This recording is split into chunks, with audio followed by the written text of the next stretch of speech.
দেখুন, ভালোবাসা শব্দটা অনেক ব্যাপক, যদিও আমরা এটাকে খুব লিমিটেড করে ফেলেছি। আমরা মনে করি আই লাভ ইউ বলা মানে আপনার পার্টনারকেই শুধু লাভ করা, কিন্তু খেয়াল করেছেন পৃথিবীর প্রত্যেকটা জিনিস একে অপরের সাথে ভালোবাসায় সম্পৃক্ত।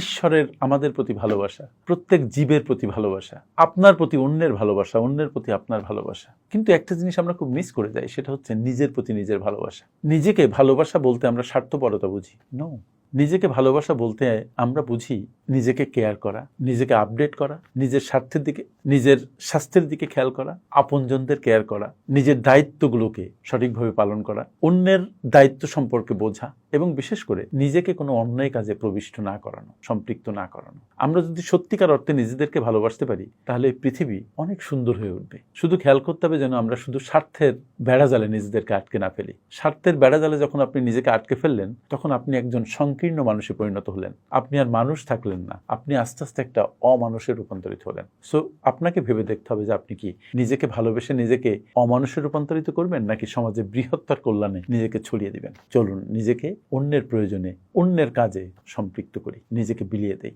তার মধ্যেই পরম আনন্দ। Thank you.